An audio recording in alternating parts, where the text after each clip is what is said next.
Bueno, muy bien. Entonces, la noche de hoy vamos a hablar de los conceptos que se requieren para la evaluación de la función diastólica del ventrículo izquierdo específicamente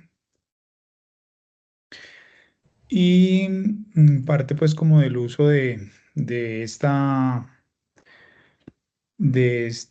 evaluación en el contexto como clínico, las utilidades que este tiene. Englobando un poco, pues, como aterrizando un poco ese concepto, porque esta evaluación puede ser tan compleja como uno la quiera profundizar, pero también tan aterrizada como uno la quiera cerrar para el escenario agudo específicamente. Entonces, la idea es poder ir de lo más a lo más circunscrito y pues ese es el papel o el objetivo del día de hoy.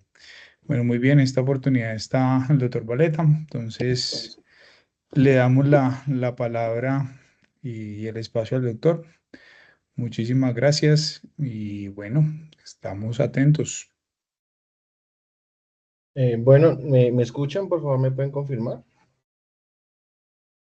Yo no estoy escuchando, no sé si los demás están escuchando, es mi problema de audio. Si lo escucha sin problema, profe. Listo. Entonces, voy a empezar.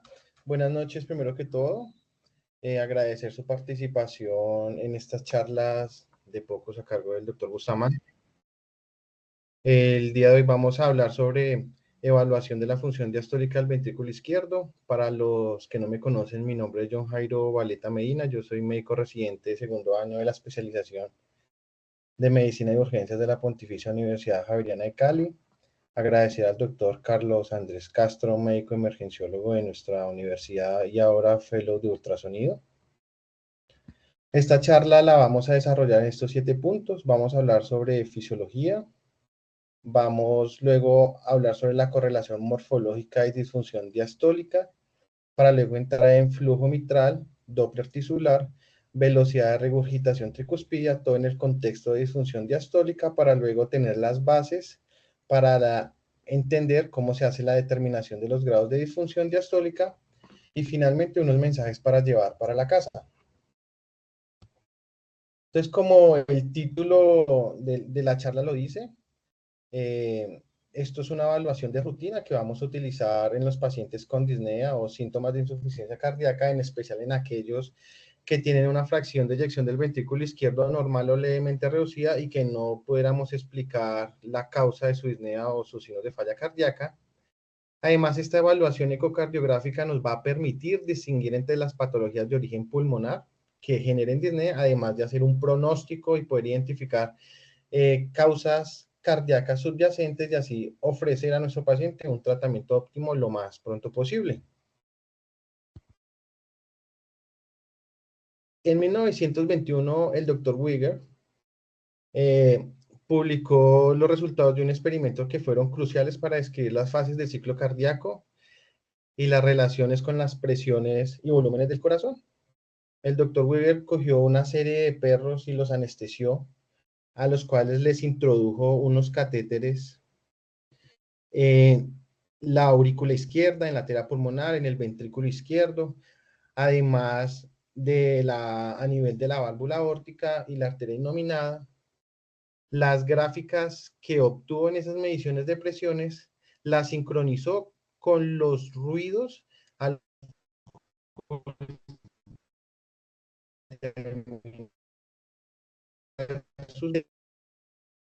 los trazados electrocardiográficos que les hizo a estos animales.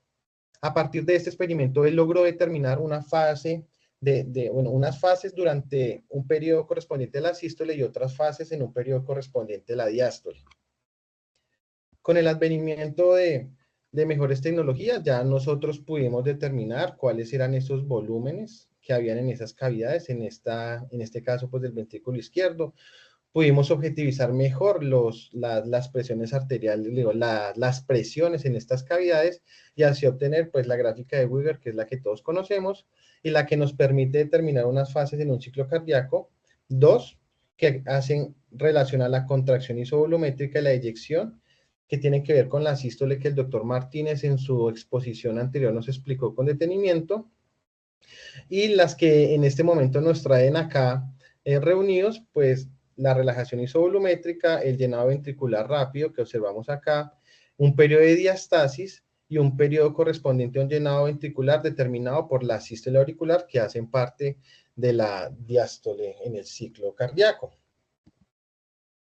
Para hablar un poquito más de la diástole, entonces quiero traerles esta gráfica de presión-volumen, este bucle del ciclo cardíaco del ventrículo izquierdo, donde vamos a observar el proceso de la sístole, donde hay una contracción isovolumétrica y luego un periodo de eyección que termina con el cierre en este punto de la válvula aórtica, y donde va a empezar la diástole con una relajación isovolumétrica hasta la apertura de la válvula aórtica, y luego otra curva que va a estar determinada por el llenado ventricular rápido, una diastasis y un periodo ventricular determinado por la sístole auricular. Esto es importante entenderlo porque cuando tenemos una disfunción diastólica, ya sea por una rigidez de las paredes del ventrículo o por un aumento de las presiones de llenado del ventrículo izquierdo, esta curva, que es la curva de relación presión-volumen al final de la diástole, se va a desplazar hacia arriba y hacia la izquierda, y va a tener efectos importantes sobre, primero, el volumen telediastólico y obviamente sobre el volumen sistólico durante el ciclo cardíaco. Ahora observemos esta gráfica. Esta gráfica ya es más específica respecto a la relación que hay entre las presiones del ventrículo izquierdo, que están representadas por esta línea azul continua, y las presiones de la aurícula izquierda, que están representadas por esta línea azul discontinua. Aquí observamos cómo hay un descenso de la presión que está determinado por el cierre de la válvula aórtica y que corresponde al periodo de relajación isovolumétrica. Vemos cómo estaba cayendo hasta un punto donde esta es menor que las presiones de la aurícula izquierda, y va a originar la apertura de la válvula mitral, y este gradiente que observamos acá, estas diferencias de presiones entre las dos cavidades, me va a establecer el pico de velocidades de la onda de que más adelante les voy a mostrar a qué hago referencia con este tema. Luego va a haber otro periodo donde las presiones van a estar casi igualadas, que van a corresponder al proceso de diastasis, hasta que la aurícula se contrae en el proceso de sístole auricular, que va a originar otro gradiente de presión que va a corresponder a una onda A, que también vamos a ver más adelante en las gráficas, bueno, en las imágenes ecocardiográficas que les voy a mostrar durante el transcurso de esta exposición. Entonces, el ventrículo izquierdo, al igual que en la sístole, tiene una forma y una dirección de contracción. Este también tiene una dirección de relajación. Esta dirección de relajación va en contra de las manecillas del reloj y en dirección hacia arriba, desde el ápex hacia el anillo mitral. Algunos autores consideran que el proceso de diástole comienza en la parte final de la sístole ventricular, y describen otro periodo como el periodo protodiastólico, y es un periodo donde al final de la eyección ventricular, ese ventrículo que se está desocupando empieza a relajarse mucho antes, bueno, un poco antes realmente de que se cierre la válvula aórtica. Y este periodo, cuando tenemos una alteración en la relajación, este periodo protodiastólico va a tener efectos sobre la relajación isovolumétrica y la fase inicial del llenado ventricular rápido. Tenemos que entender también que cuando hablamos de presiones de llenado ventricular izquierdo elevadas, hablamos cuando estas presiones de llenado son mayores a 16 milímetros de mercurio, y esta elevación de las presiones de llenado van a estar determinadas por múltiples factores, destacando en primer lugar el llenado propio del ventrículo izquierdo, que va a estar determinado por la poscarga, las propiedades pasivas de la pared del ventrículo izquierdo, y también la capacidad de relajación de estas fibras musculares, que van a originar ciertas variaciones en el tono ventricular y que pueden estar determinadas por otras patologías como es la hipertensión arterial.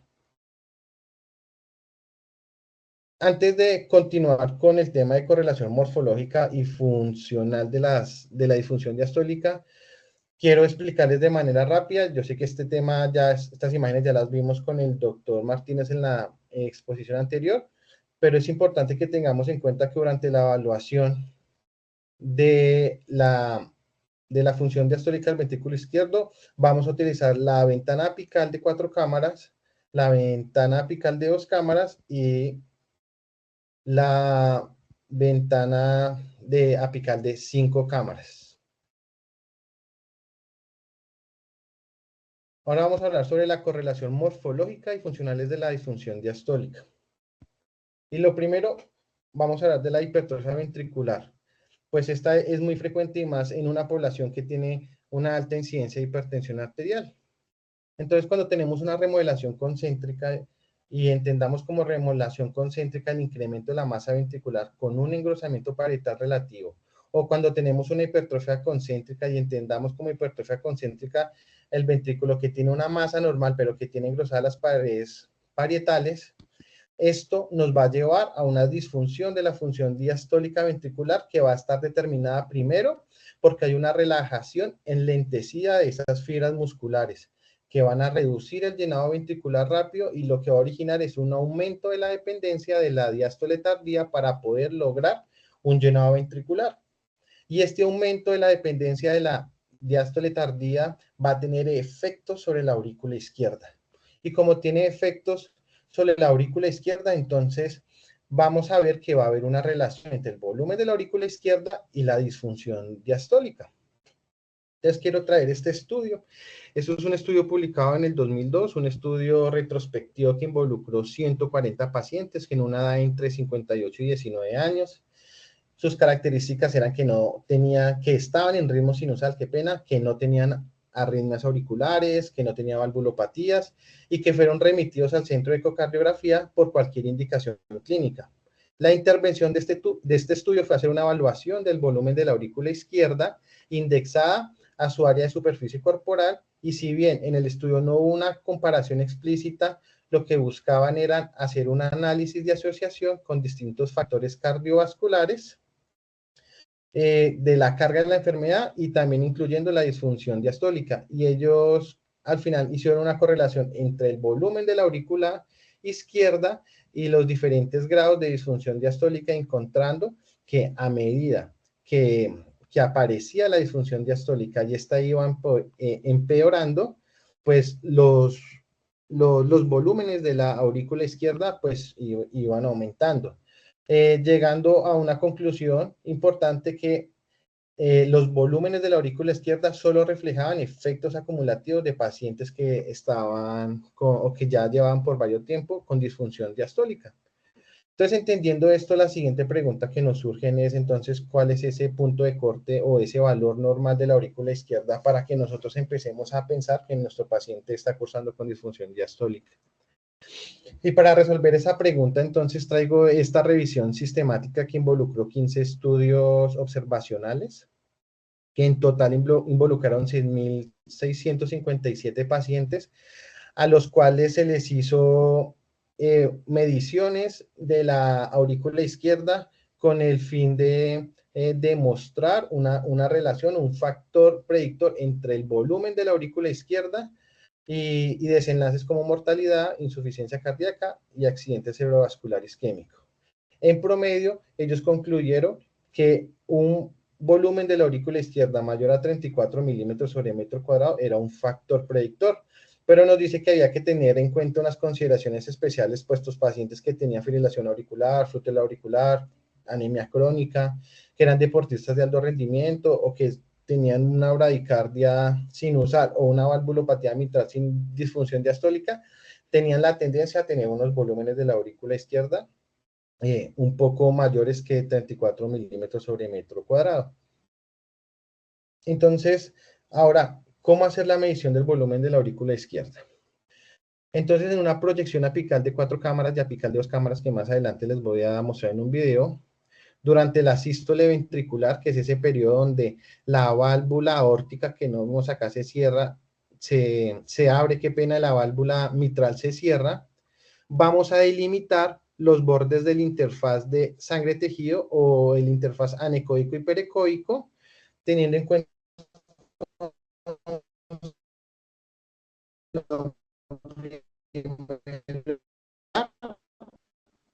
incluyendo la orejuela izquierda y la llegada de las venas pulmonares, y también trazando una longitud en su diámetro más amplio de este óvalo formado, tanto en 4 cámaras como en 2 cámaras, teniendo en cuenta que para efectos de medición vamos a tomar la menor medición de esa longitud sin que la diferencia entre estas dos sea mayor a 5 milímetros. La mayoría de los equipos tienen la forma de hacer este cálculo de manera inmediata, pero por efectos académicos es importante que sepamos cuál es la fórmula matemática que nos permite hallar el volumen de la aurícula izquierda a partir de estas medidas. Una de esas fórmulas matemáticas es esta que vemos acá, que es 8 sobre 3 por pi por el resultado de la multiplicación de las dos áreas por una longitud. Aquí tenemos una longitud, no tenemos el cálculo del área, pero sí tenemos una imagen ovoide que nos va a permitir calcular el área para luego multiplicarlo y dividirlo sobre L para luego multiplicarlo por este resultado. Y el área es igual a pi por el radio mayor por el radio menor. Y esto nos va a poder determinar el volumen de la aurícula izquierda. Otro método, que es el método Simpson que ya conocemos, que es este método biplano por discos, también tiene su fórmula matemática, que es pi sobre 4 por longitud por la sumatoria de todos esos discos trazados de manera perpendicular a la medición longitudinal, que son 20, y se debe hacer la sumatoria desde el pequeño hasta el mayor. Y esto nos va a poder permitir pues establecer el volumen por este método de la aurícula izquierda. Entonces, observemos en esta imagen cómo el doctor Joel Moreno, que nos prestó estas imágenes para poderlas publicar en esta presentación, en una vista apical de 4 cámaras, va a delimitar el tejido sanguíneo del tejido muscular, va a cruzar su línea entre los anillos mitrales, y luego va a repetir el mismo ejercicio en la vista apical de 2 cámaras.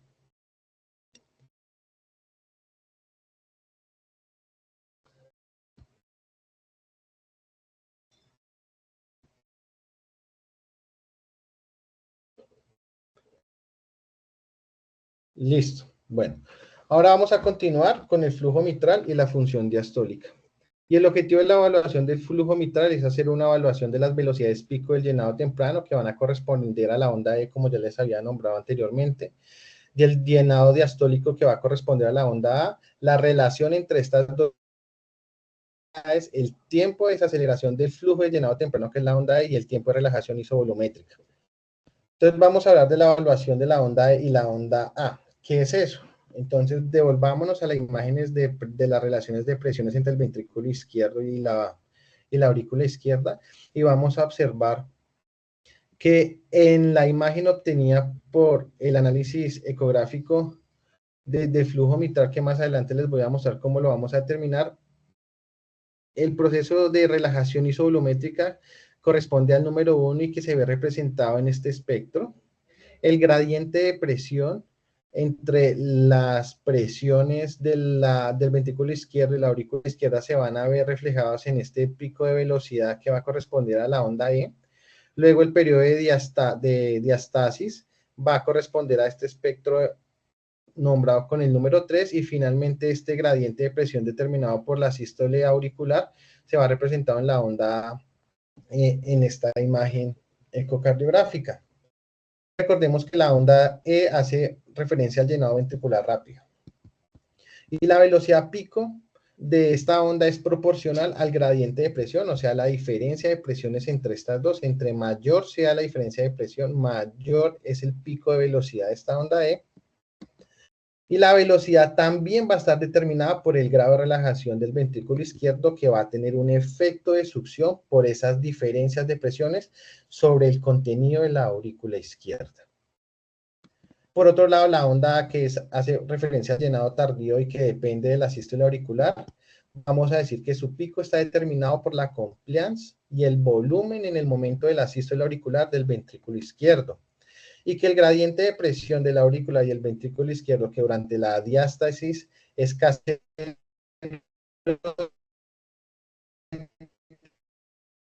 de la y en la onda A. Y aquí podemos observar que el llenado ventricular tardío depende más de la fuerza contráctil que ejerce las paredes de la aurícula izquierda para vencer las presiones del ventrículo izquierdo al final de la diástasis, ventricular. Entonces aquí vamos a observar cómo vamos a hacer la obtención de la onda E de la A partir del flujo mitral. Aquí observamos que una proyección apical de 4 cámaras. Por acá. Entonces, esta parte es opcional. En modo Doppler pulsado color nos vamos a ubicar adelante de los velos mitrales para visualizar simultáneamente el fin de la eyección aórtica y el inicio del flujo transmitral. Luego, en modo Doppler pulsado sobre la zona de mayor flujo, que queda más o menos 2 a 3 milímetros de los velos de la válvula mitral, vamos a hacer la detección de la onda E, que va a corresponder, como ya le dije, al llenado ventricular rápido, y la onda A, que va a corresponder al llenado ventricular lento o relacionado con la sístole auricular. Entonces, un momentico acá, pluma. Entonces, aquí vamos a observar. Entonces, voy a marcar cómo es la onda E. Esta es la onda E. Aquí observamos la onda A, que va a estar en relación o simultánea con la aparición de la onda P en el trazado electrocardiográfico.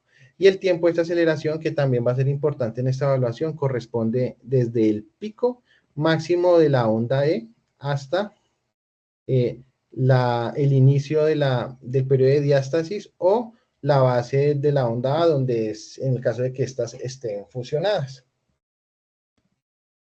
Entonces, para poder hacer la interpretación de la medición de la onda E y de la onda A, tenemos que partir de lo esencial. Y lo esencial aquí es saber qué es lo normal. Entonces, para explicarles o para compartirles mejor a ustedes qué es lo normal, quiero traer este estudio, el estudio WAIS. Es un estudio transversal internacional que involucró 2.800 pacientes de 15 países. Si bien la mayoría de los pacientes eran de raza blanca y asiática, pues lo vamos a utilizar en esta charla como valores normales. En este estudio hicieron un análisis de ecografía, de ecocardiograma, qué pena, según las últimas directrices de la Sociedad Americana de Ecocardiografía y la Asociación Europea de Imágenes Cardiovasculares, y el objetivo era determinar los valores normales de los elementos de medición propias de la evaluación de la función diastólica de los pacientes. Entonces, ellos nos dicen que la onda E, sus velocidades picos normales van entre 70 y 90 centímetros sobre segundo, teniendo en consideración que estas velocidades van a empezar a disminuir a medida que el paciente va envejeciendo, y por lo tanto también va a disminuir la relación entre la onda E y la onda A, como también los tiempos de desaceleración. Y por otro lado, la onda A va a tener una velocidad pico normal entre 50 y 70 centímetros sobre segundo, pero a diferencia de la onda E, esta velocidad va a tender al aumento en la medida que nuestro paciente va envejeciendo. También nos dicen que la relación entre la onda E y la onda A, su valor normal va a ser entre 1 y 1.5, teniendo en cuenta consideraciones especiales como que los deportistas pueden tener a una relación hasta de 2. En esta imagen, si bien no es del artículo, la quiero compartir porque quiero que vean cómo es más o menos o cómo es la morfología normal del flujo mitral en un paciente que no tiene disfunción diastólica. También tenemos que tener en cuenta otras consideraciones especiales que, si bien pueden ser patológicas o no, pueden estar presentes en pacientes que no tienen disfunción diastólica, por ejemplo, y que pueden alterar la morfología de las ondas del flujo, de la evaluación del flujo mitral. Por ejemplo, la taquicardia sinusal. Los pacientes que tienen una frecuencia cardíaca mayor a 100 latidos por minuto van a tener un RR corto. Este RR corto va a disminuir los tiempos de llenado diastólico, va a aumentar los tiempos de desaceleración de llenado rápido, y va a haber una disminución también en los tiempos de relajación isovolumétrica. También hay que tener en consideración los pacientes que tienen un bloqueo auriculoventricular de primer grado, y en especial aquellos que tienen un PR mayor de 280 milisegundos, pues en estos pacientes el aumento de la velocidad de la onda A va a haber un aumento de la velocidad de la onda A y por lo tanto va a haber un descenso de la relación entre la onda E y la onda A. Y esto es importante porque de entrada si uno ve esto, uno va a pensar en una disfunción diastólica moderada, pero quizás esa interpretación va a ser errónea. También, si vemos los pacientes con un bloqueo auriculoventricular de tercer grado, aquí vamos a encontrar un patrón variable del flujo mitral. No va a haber una relación temporal entre la contracción auricular y la contracción ventricular. Por lo tanto, en estos pacientes no se puede hacer una interpretación de la relación EA. Y en los pacientes que tienen flúter auricular o fibrilación auricular, la variabilidad de la longitud del ciclo y la frecuencia van a limitar la precisión de esta evaluación y nos hacen las recomendaciones de que en la medida de lo posible tratemos de tomar 5 a 10 ciclos consecutivos con una frecuencia cardíaca óptima de 60 a 80 latidos por minuto, pero obviamente estos ciclos consecutivos pues tienen que ser en un ritmo sinusal para poder hacer una evaluación lo más cercano a la realidad de estos pacientes. Entonces, teniendo en cuenta eso, ahora sí, pues hablemos cómo vamos a hacer la interpretación de la onda de la relación EA y también de su tiempo de desaceleración. Y aquí tenemos el primer problema, porque lo normal es que, pues como les mostré la morfología de entre la onda E y la onda A, que esta relación sea menor a 1, pero observemos que la disfunción moderada grado 2 o el patrón restrictivo tienen una morfología similar y quizás dentro de, en el proceso en que vamos obteniendo experiencia para poder observar y analizar estas ondas, vamos a tener dificultades. Entonces, se nos va a presentar un problema. Y ante un problema, una solución. Entonces, para poder resolver esa dificultad en que vamos a tener unos patrones similares con unas relaciones EA menores a 1, mayores a 1, qué pena, aparece en la escena el tiempo de desaceleración, que fue el que les mostré anteriormente. Y el tiempo de desaceleración hace referencia a la rapidez con que disminuye la velocidad del flujo sanguíneo durante la fase de llenado rápido del ventrículo. Y esto es la representación gráfica o va a estar más bien determinada por el grado de rigidez del ventrículo izquierdo o las presiones de llenado del ventrículo izquierdo. Entonces, vamos a decir entonces, ya con esta herramienta, que lo normal es que el tiempo de desaceleración sea menor a 220. Sin embargo, en los pacientes con disfunción diastólica grado 2 o patrón pseudonormalizado, estos tiempos de desaceleración van a estar entre 150 y 200, y en el caso de los pacientes con un patrón restrictivo o una disfunción severa, este tiempo de desaceleración va a ser menor a 150 milisegundos. El tiempo de desaceleración también se ha utilizado o ha tenido un valor pronóstico importante en la evaluación de los pacientes con disfunción diastólica. Y quiero traer este artículo, me pareció interesante. Esto es un estudio de corte retrospectivo que involucró 508 pacientes con disfunción sistólica del ventrículo izquierdo y que tenían, en este caso, sí, una fracción de eyección menor al 35%. La intervención fue hacer una evaluación ecocardiográfica del tiempo de desaceleración mitral del llenado temprano y compararla con otras variables pronósticas del paciente con falla cardíaca, como lo es la NIJA, como la presencia o no del tercer ruido, o una área de la aurícula izquierda mayor a 18 centímetros, mayor a 18 centímetros cuadrados, y lo que buscaran relacionar el tiempo de desaceleración con mortalidad por cualquier causa y ingresos en la hospitalización. Encontraron que los pacientes que tenían un tiempo de desaceleración menor a 125 milisegundos, pues tenían mayor riesgo de fallecer, y también aquellos que tenían también un tiempo de desaceleración menor a 125 milisegundos tenían un mayor riesgo de hospitalizarse por descompensación de su falla cardíaca. También tenían una menor tasa de supervivencia cuando se comparaban con tiempos de desaceleraciones mayores a 120, comparaban por mortalidad por cualquier causa, por mortalidad durante la hospitalización, y cuando se agrupaban estas dos mortalidades, la tasa de supervivencia pues era era muy baja en los pacientes que tenían un tiempo de desaceleración menor a 125 milisegundos, que estaba relacionado con un patrón restrictivo en la función diastólica.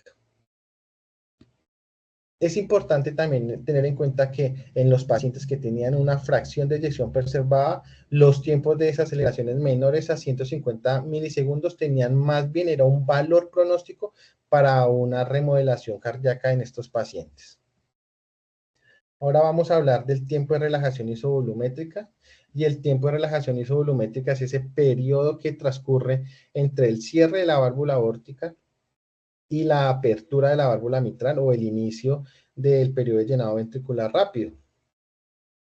El tiempo de relajación que se ve determinado en esta imagen, que en la siguiente diapositiva les voy a explicar cómo la vamos a obtener, pero vamos a decir que el tiempo de relajación isovolumétrica en la disfunción diastólica grado 1 va a estar elevado y va a estar determinado por una alteración en la relajación del ventrículo izquierdo, pero que todavía tiene conservada la compliance y las presiones de llenado ventricular izquierdo son normales.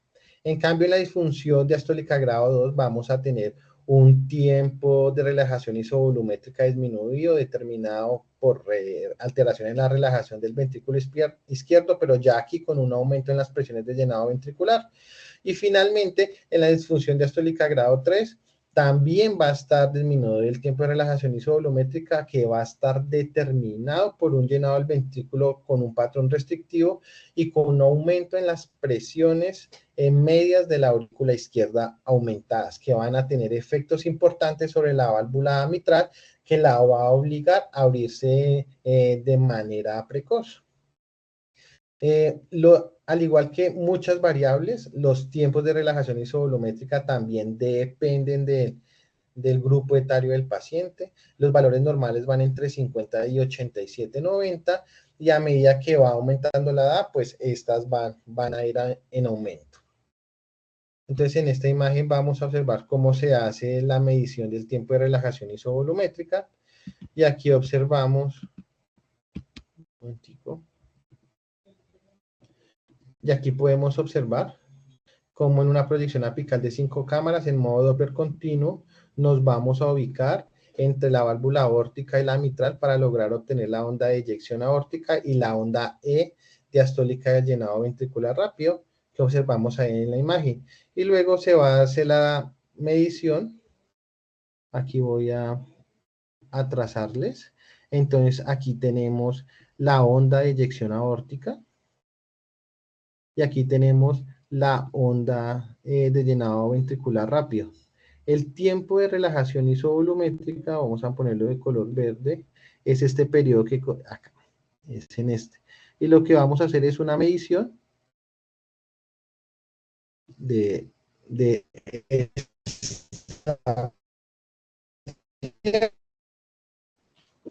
bueno, siguiente ítem o elemento importante en la evaluación de la función diastólica ventricular izquierda es el Doppler tisular mitral, ya sea medial o lateral, y su relación con la función diastólica. Esto es importante porque la evaluación del movimiento del anillo de la válvula mitral a nivel del ciclo cardíaco nos va a permitir hacer una interpretación sobre la relajación ventricular, que va a corresponder a la E', a la onda E', que les voy a mostrar más adelante cuál es, que es la representación gráfica de cómo se empuja hacia arriba el anillo mitral, aumentando las presiones de la aurícula izquierda, y una aurícula izquierda que durante su contracción va a originar una onda que va a corresponder a la onda A', que va a hacer referencia al desplazamiento aún más arriba de ese mismo anillo.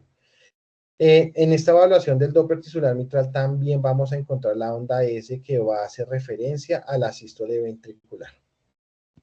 Entonces aquí vamos a observar cómo se obtiene las imágenes espectrales del Doppler tisular mitral. Aquí en una proyección apical de 4 cámaras, me voy a devolver acá, listo, apical de 4 cámaras en modo Doppler pulsado, se van a ubicar, bueno, no sé si se viene acá, sobre el anillo mitral, y nos va a dar esta imagen que observamos en esta diapositiva, donde, como les dije, la onda S, que observan acá, voy a utilizar la pluma otra vez, aquí entonces vemos aquí donde la onda S, que hace referencia a la sístole ventricular, la onda E' que hace relación a la relajación ventricular y la onda A' que va a hacer referencia a la contracción auricular. Bueno, y como todo, pues igual que con la onda E, la onda A y en los tiempos de relajación isovolumétrica o los tiempos de desaceleración, debemos saber cuáles son los valores normales para la onda E septal, para la onda E lateral. Y vuelvo y traigo el estudio Weiss. Este estudio nos dice que los valores normales para la onda E septal son unas velocidades pico mayor a 8 centímetros sobre segundo, y para la onda E lateral, las velocidades picos van a ser de 10 a 12 centímetros sobre segundo, y esto porque pues, la pared lateral, la pared libre del ventrículo izquierdo, pues le permite mayor desplazamiento del anillo mitral. Y una relación E' menor de 8, teniendo en consideración que aquellas que son mayores de 14 a 15 nos van a hablar de unas presiones de llenado ventricular izquierdo elevadas. Entonces, ¿cómo vamos a hacer la interpretación de la onda E' y la relación E'? Entonces, vamos a decir que en los pacientes que tienen un grado de disfunción diastólica 1, las velocidades E', tanto septales como laterales, van a estar disminuidas. Menores de 7 en la septal y menores de 10 en la lateral. Pero aquí la relación E' va a ser menor de 10. En la disfunción diastólica grado 2, vamos a encontrar que estas velocidades, tanto septales como laterales de prima, van a seguir siendo bajas, pero aquí la diferencia es que la relación E' ya va a estar entre 10 y 14. Y la disfunción diastólica grado 3 o patrón restrictivo, lo mismo, las velocidades E' septal y laterales van a estar disminuidas, pero aquí la relación E' ya va a estar mayor a 14, y como les había mostrado en la diapositiva anterior, está fuertemente relacionado con presiones de llenado del ventrículo izquierdo elevadas. Ahora vamos a hablar sobre la velocidad de regurgitación tricuspida. Esto es otro elemento importante en la evaluación de la función diastólica del ventrículo izquierdo. Y esto es importante porque la evaluación de esta velocidad de regurgitación tricuspida nos va a permitir hacer una valoración de la presión de la aurícula izquierda, que se transmite a través de la vasculatura pulmonar y se ve representada en las presiones del ventrículo izquierdo. Podemos decir que esta evaluación de la velocidad de regurgitación tricuspida tiene una fuerte relación con las presiones sistólicas de la arteria pulmonar, y por lo tanto siempre se ven incorporadas en la función diastólica ventricular, teniendo en cuenta que está directamente relacionada con las presiones de llenado ventricular izquierdo. Y aquí vamos a observar en esta diapositiva cómo se hace la medición o la obtención de las velocidades pico de las velocidades de regurgitación tricuspidia. Entonces, aquí está todavía en un para estrenar corto, y acá. Entonces, aquí estamos viendo cómo en una apical 4 cámaras, con énfasis en cavidades derechas, va a detectar en Doppler color pulsado el jet de regurgitación tricuspidia, lo ubica. Cuando lo encuentra, sobre ese jet de regurgitación tricuspidia va a hacer el análisis en Doppler continuo para hacer la medición para obtener la gráfica de las velocidades de regurgitación, y es esta que observamos acá. Entonces, la velocidad corresponde a toda esta área que se ve aquí demarcada en la imagen. Entonces, volvamos al estudio Weiss. El estudio Weiss también nos habla sobre los valores normales. El valor normal de la regurgitación tricuspidia, de la velocidad de regurgitación tricuspidia, es de 2.8 metros sobre segundos, entendiéndose que velocidades mayores a 2.8 segundos y en ausencia de enfermedad valvular y de causas de hipertensión pulmonar son un reflejo de aumento de las presiones de llenado ventricular izquierdo que están fuertemente o estrechamente relacionadas con disfunción diastólica. Entonces, teniendo en cuenta todos estos elementos en la valoración ecocardiográfica, ya tenemos los elementos para lograr hacer la determinación de los grados de disfunción diastólica.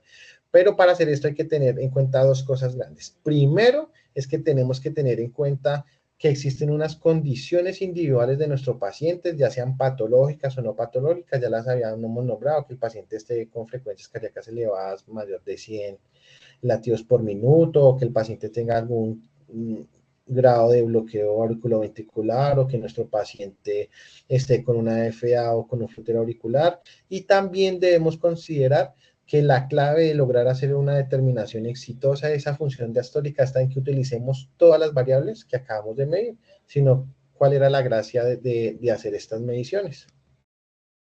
Entonces, para hacer esta determinación, traigo estos dos algoritmos. Este primer algoritmo pues nos dice que lo primero que tenemos que hacer es determinar la edad del paciente. Pues sabemos que estas variables cambian considerablemente en la medida que nuestro paciente envejece. Lo segundo que tenemos que hacer es identificar los factores que puedan influenciar la interpretación de esas mediciones. Ya las había nombrado todas. Y si encontramos algún factor que pueda interferir en la interpretación y medición, definitivamente debemos pensar en que debemos hacer una evaluación o una determinación de esa función diastólica, ya sea invasiva o por otros métodos no invasivos. Si no detectamos ningún factor que pueda influenciar en la medición y en la interpretación de los datos obtenidos, entonces vamos a hacer ahora sí la comprobación de la presencia o no de disfunción diastólica. Y la podemos hacer inicialmente o porque encontramos un volumen de la aurícula izquierda mayor a 34 milímetros. Yo sé que aquí hice 28, pero ya les había expresado por qué 34 milímetros sobre metro cuadrado, o el paciente tiene una velocidad septal o lateral reducidas y asociadas con la edad. Cuando tenemos datos de insuficiencia de disfunción diastólica, el cuarto paso es hacer el análisis de las ondas de flujo mitral, la onda E, la onda A, la relación EA y el tiempo de desaceleración de la onda E.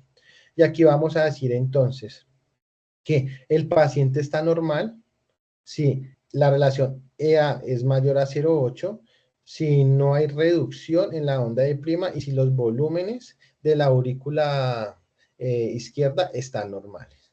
Vamos a decir que hay un grado 1 cuando la relación EA es menor a 0,8, cuando hay una reducción de la E', esto respecto a su edad, ¿no? Y también ya vemos aquí un aumento de los volúmenes de la aurícula izquierda. Grado 2, cuando hay un aumento en la relación EA, una reducción de los picos de velocidad E' y hay un aumento en los volúmenes de la aurícula izquierda. Y en el patrón restrictivo vamos a tener una relación EA mayor a 1.5, reducción de los picos de velocidad E',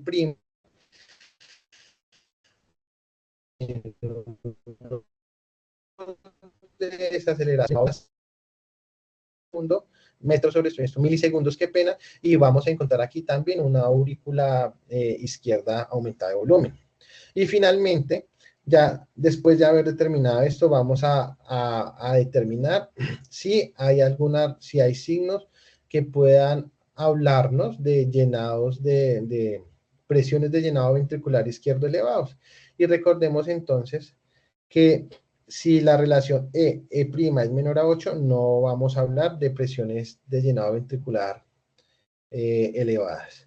Si tenemos presiones, una relación E' mayor a 12 o mayor a 14, como les había dicho, pues vamos a hablar de que sí hay presiones de llenado ventricular izquierdo elevadas y vamos a decir que es determinado cuando esta relación está entre 8 y 12. Otra manera que nos puede también ayudar a orientar de una manera más rápida es que en pacientes con fracción de eyección normal del ventrículo izquierdo, pues vamos a tener todas las mediciones que ya hicimos. Y si tenemos un parámetro alterado, vamos a decir que ese paciente no tiene una disfunción diastólica. Si tenemos dos parámetros, podemos decir que pues puede ser indeterminado si hay o no una disfunción, pero si tenemos 3 o 4 parámetros de estos alterados, definitivamente ese paciente está cursando con una disfunción diastólica y lo que haríamos a continuación es tratar de encasillarlo en si es leve, si es un patrón pseudonormalizado o si es un patrón restrictivo. Hay unos escenarios especiales también que hay que considerar en la evaluación de la disfunción diastólica, y es que nos aparezcan estas ondas que ven acá, unas imágenes que no estén, que no estén dentro de la normalidad de lo que les acabo de explicar, tanto en el flujo, en el flujo mitral.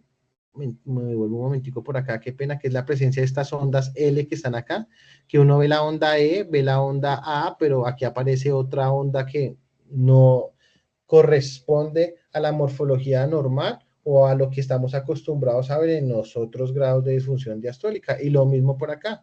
Aquí tenemos la onda S, la onda E', la onda A', y aquí vemos que aparece otra onda que no corresponde a la morfología normal de lo que pues deberíamos ver. Aquí pongo en verde la L de este lado.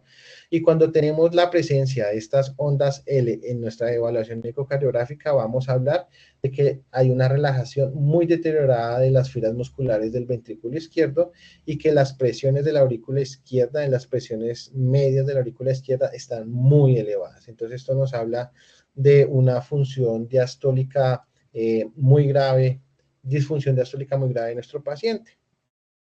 En los pacientes con fibrilación auricular, vamos a tener en cuenta que no hay presencia de la onda A, que la relación E' va a estar mayor a 11, y si esta relación E' es mayor a 15 en fibrilación auricular, pues vamos a hablar de presiones de llenado ventricular, izquierdo elevadas. Otro elemento importante es la hipertensión pulmonar. Y en este caso lo que vamos a encontrar es una relación EA menor de 1 con velocidades E' laterales normales y E septal reducida. Y por este otro lado vamos a encontrar que pacientes que tienen estenosis o calcificaciones del anillo mitral, pues vamos a encontrar una relación E' falsamente elevada, unos tiempos de relajación isovolumétrica normal y una onda unos picos o unas velocidades de la onda E elevadas. Esto son otras características de la evaluación de la función diastólica del paciente en la presencia de pericarditis constrictiva y de miocardiopatía restrictiva. Y finalmente, pues unos mensajes para llevar a la casa. Es importante que reconozcamos que la evaluación ecocardiográfica de la función diastólica es una herramienta útil para la evaluación de los pacientes con signos de falla cardíaca descompensada, pero con fue conservado, levemente disminuida, y que no encontremos o no entendamos cuál es la causa de su descompensación. Recordemos que siempre debemos utilizar todas las mediciones para la interpretación y determinación de los grados de disfunción, y siempre debemos considerar las condiciones patológicas o no patológicas de nuestros pacientes durante la obtención de las mediciones para las interpretaciones de estas. Bueno, agradecerles a todos por la atención prestada. No sé si alguno tiene alguna pregunta o si el doctor Bustamante quiere hacer unas consideraciones adicionales.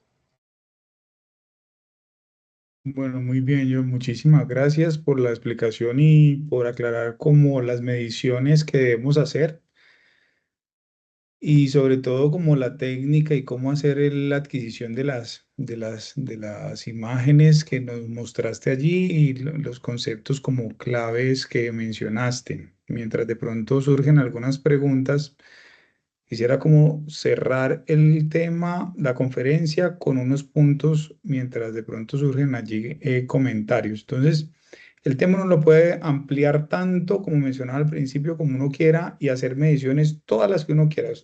Ahí mostramos o se mostraron unas con las cuales uno puede hacer un abordaje el más grande posible. Y hay muchas otras más. ¿sí? Pero no es ese el objetivo, porque nosotros no estamos haciendo en este escenario agudo, no estamos haciendo esto, que es el resto de todo el abordaje tan amplio que puede ser la disfunción diastólica. Pero para uno poder cerrar eso y tener claro qué es lo que va a ir a buscar con la disfunción diastólica, pues no es sino tener claro qué quiero buscar yo con identificar que el ventrículo esté rígido. Y en el escenario agudo, uno lo circunscribe casi que a dos posibles eventos. Y el primero es ese paciente que está con función sistólica normal, pero tiene signos de falla cardíaca. Y es tratar de aclarar si tiene un origen cardiogénico esa disfunción, esos síntomas que parecen ser relacionados a disfunción cardíaca. Em, y nos puede orientar mucho, porque las presiones llenado altas es lo que vamos a buscar. Y todos los signos que ustedes vieron ecográficos, básicamente nos están diciendo, tiene presiones de llenado altas. ¿Sí?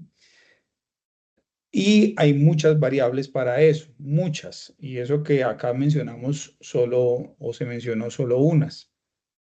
Entonces ese es el primer escenario. El segundo escenario es evaluar la tolerancia dentro de un proceso de reanimación a la terapia hídrica. Ese es el otro concepto. Porque una cosa es ser respondedor a volumen y otra cosa es, puedo ser respondedor, pero ahora lo voy a tolerar. Porque son dos cosas que pueden ir en algún punto, convergen y pueden cruzarse, pero no quiere decir que si yo soy respondedor al líquido voy a tolerar esa carga de líquidos. No necesariamente. Entonces uno puede hacer ambas cosas, evaluar la potencial de respuesta, pero evaluar también la tolerancia. Y esa evaluación de la tolerancia está ligada a cómo tengo yo mis presiones de llenado. De hecho, eso se hace desde hace tiempos, pero midiendo las presiones de una forma diferente. Lo que pasa es que ahora lo podemos hacer con mínimamente invasivo o no invasivo, en este caso con ecografía. Entonces, por eso no necesitamos medir todo lo que mide de pronto un cardiólogo cuando está haciendo una evaluación integral o sistemática. Por eso no se hace todas las medidas que hay descritas en la literatura, ¿sí? Y cada una de esas variables, sí, yo puedo medir el tiempo de relajación y uso volumétrica. Hay valores para eso, como lo mostró. Puedo medir los tiempos de desaceleración. Hay valores, como lo mostró, con un factor pronóstico, pero eso no lo voy a tomar para una decisión específica o puntual para yo definir una intervención directa, aguda en el paciente que requiere un estado o que está en un estado agudo y que requiere una intervención inmediata, sino para un abordaje más holístico de la evaluación de esa función de mi paciente. Entonces, por eso es que quiero como centrar en cuáles son las que uno toma para que se concentren en esas. Y fundamentalmente es parte de ese primer algoritmo que mostró John. Y son 4 ítems que uno debería mirar. Y de hecho hay una revisión muy bonita del CHEST donde le muestran a uno, vea, ¿qué debería uno saber en cuidado agudo de disfunción diastólica? Porque es que es tan grande que le dicen a uno, vea, en agudo usted, esto es lo que usted debería saber. Fundamentalmente es mirar la E, la A, que ya la miraron ahorita, las E', la aurícula y la regurgitación tricuspidia. Y con eso usted se mueve en todos estos algoritmos y mira las presiones de llenado. Y todo lo calculamos a partir de esas mediciones, que son estas 4 cosas que están viendo acá en pantalla. Esas son las 4 cosas que uno debe saber. Ese es el resumen. Claramente, todas esas las vieron en la presentación, pero se circunscriben en esos 4 ítems. ¿Sí? El promedio de la relación E', y ahí quiero extender que cuando se habló en la presentación de E', ¿sí? Miren que es un cociente entre la E transmitral, Doppler pulsado en la válvula transmitral, dividido entre la E', pero es que yo tengo dos, la septal y la lateral. Sí, ese que es el promedio de ambas, porque como bien dijo John, la septal es más bajita que la lateral porque la lateral se mueve más. Hago un promedio de esas dos y divido el valor.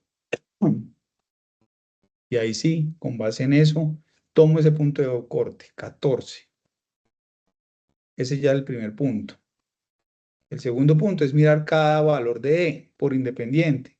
Sí, también los mostró. Si es el septal menor de 7 o el lateral menor de 10. Eso es lo patológico. Si el ventrículo se está moviendo poco, eso es lo que quiere decir es que se está moviendo poco, está rígido. No es difícil hacer esa asociación. Si se está moviendo poco, y él lo mostró, como en las grado 1, grado 2, grado 3, en todas se mueve menos de 7 la septal y menos de 10 la lateral. Pues si se mueve poco es que está rígido. ¿Y en qué consiste la disfunción diastólica?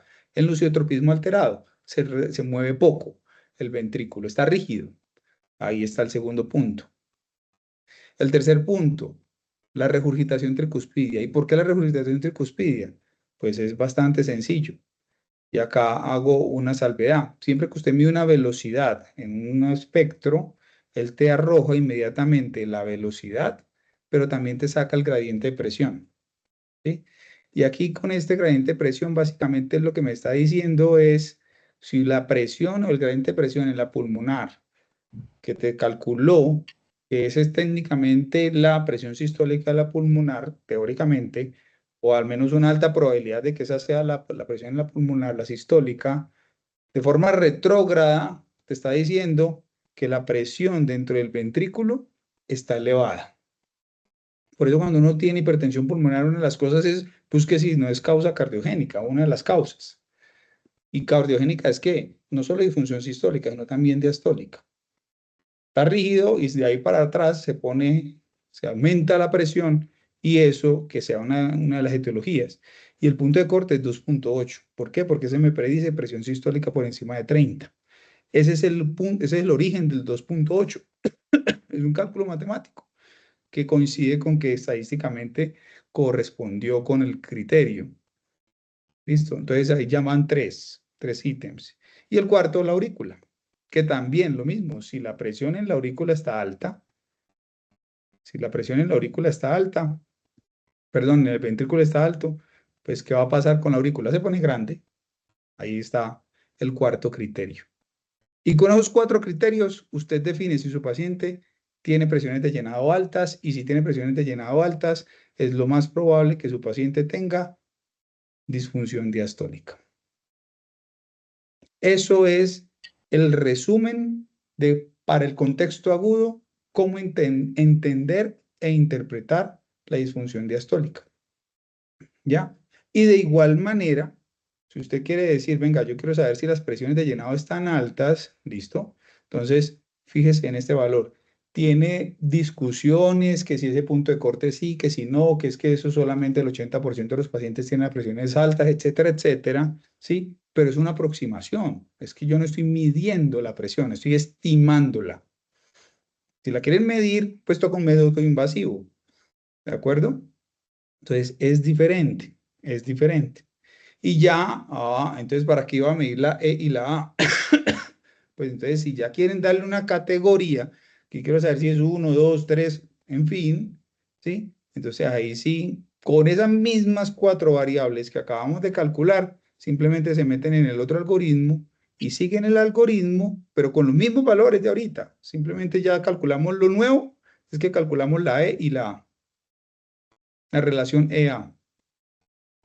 Y siguen el flujograma y les dice, vea, sí, es grado 1, es grado 2 o es grado 3. Ya, si quieren saber el grado, si eso les cambia en algo su decisión, saber si es 1, 2 o 3, ¿sí? En agudo, vuelvo a insistir, en agudo. No me estoy metiendo en el terreno crónico del que, sí, pronóstico, que no. Estoy metiendo en el que les llegó en una falla respiratoria o que está en choque, más edema pulmonar y cómo lo va a abordar, ¿sí? Y quiero saber qué tiene, qué tanto impacto tiene de una u otra, si es sistólica, diastólica o si tiene mixto, o si tiene las presiones de llenado alta, o que está en choque y lo estoy poniendo volumen, es respondedor, pero no tiene buena tolerancia, o no tiene buena tolerancia, entonces cómo le ajusto los bolos, si le pongo menos bolo, ¿sí? Es cómo me voy a mover en este escenario, ¿de acuerdo? Entonces es muy importante. Un punto adicional, porque también sucede, y es cuando se mide el área de la aurícula, es área indexada, porque uno mide las áreas y le da 50 y le indexa 27. Listo, es indexada. Si se fijaron, las unidades son centímetros por metro cuadrado. El metro cuadrado es que la indexaron por superficie corporal y debe ser indexada, porque si no, vamos a enfermar a mucha gente de aurículas grandes, cuando en realidad no tienen aurículas grandes. Es que no las han indexado. ¿Ok? Entonces, por superficie corporal. Y lo otro es, entonces miren que hasta arriba en ningún momento hablamos de tiempos de desaceleración. Tiempos de desaceleración, como muy bien lo mostró John, son marcadores adicionales o arandelas que podemos utilizar como para meterle más sustancia al tema y afinar más. Pero no me quiero meter en el terreno de otro tipo de abordaje. ¿Ok? Se pueden enredar o cuando cojan más experiencia y más experticia en el abordaje de eso, perfecto, vale. O como única variable, también, vale, para tomar consideraciones específicas, ¿ok? Como lo que sucede también con el tiempo de relajación isovolumétrica, que son como punticos adicionales que tiene esto, así como les mencionaba en esta primera gráfica, que hay varias mediciones más que uno pudiera llegar a hacer, pero no son parte realmente medular para la toma de decisión en el contexto agudo. O con lo que acabo de decir, no son medulares para la toma de decisión en agudo. ¿Ok? Muy bien. Por ahí veo una mano levantada. Veamos quién es para la palabra. Dale, Saúl.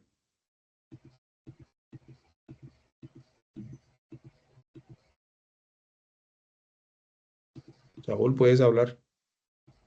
Ya, la pregunta es si la medición de las aurículas, bueno, la aurícula siempre la va a hacer en modo biplanar o la puedo hacer solamente con el 4 cámaras. John, ¿tú qué opinas? Bueno, es hacer las mediciones en los dos planos, obviamente nos va a dar dos longitudes y nos va a dar como una precisión más exacta sobre el volumen de esa área. Pero en teoría se puede hacer con una, pero pues utilizando las dos proyecciones tenemos mayor exactitud. Sí, así como él lo mostró en la diapositiva de los dos métodos que hay, lo ideal es hacerlo ortogonal, así como el Simpson. Porque es una cosa volumétrica. Lo ideal.